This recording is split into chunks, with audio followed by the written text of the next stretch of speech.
This video we're going to take a look at tracheostomy reinsertion. So what I have here is a typical looking tracheostomy.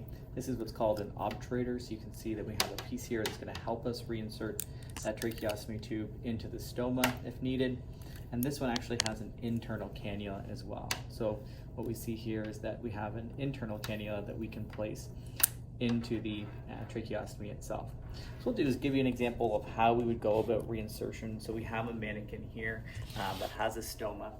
We have to make sure the patient is indicated for this, so we're only reinserting tracheostomies on patients who have an inability to ventilate or in respiratory distress. We can't ventilate them effectively, and there's no one else on scene who's able to do this.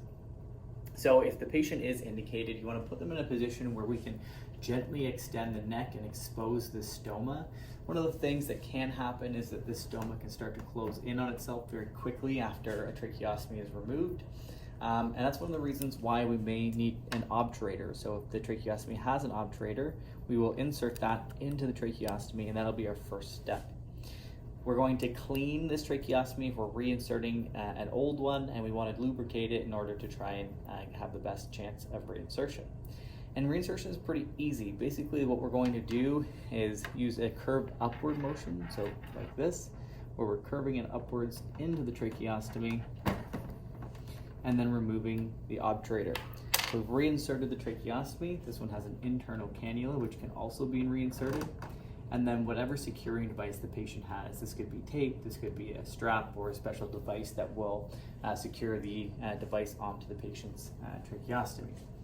If there is a balloon on the tracheostomy, we can inflate that balloon and make sure that it's seated in place. The patient may now be able to breathe effectively on their own with this reinserted, or if you need to ventilate, we can put the BVM onto the tracheostomy and we can ventilate the patient effectively from there.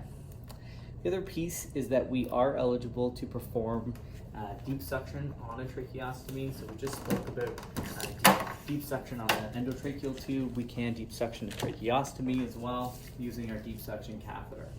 If we are going to perform deep suction on tracheostomy, the values are the same. So if we're suctioning an infant, it's going to be 80 to 100, a child 100 to 120, or an adult 100 to 150. The catheter, deep suction catheter, goes on the same way that we would put it on with an endotracheal tube. So we have a T adapter or elbow adapter, which allows us to put one end onto the patient's tracheostomy, the other end on the BVM. We'll ventilate the patient or ensure that we're providing adequate oxygenation prior to suctioning. We'll have our end-tidal CO2 and our oxygen saturation probe on. The process is very similar, so we're going to insert the suction catheter until we meet resistance or the patient coughs. So if we meet resistance or the patient starts coughing, that's where we'll stop. We'll have this end attached to our suction tubing, and we will engage the catheter, pull back, doing a twisting motion if possible on the catheter. Again, we're not going to suction for any longer than 10 seconds. And after every attempt, we're going to reoxygenate the patient.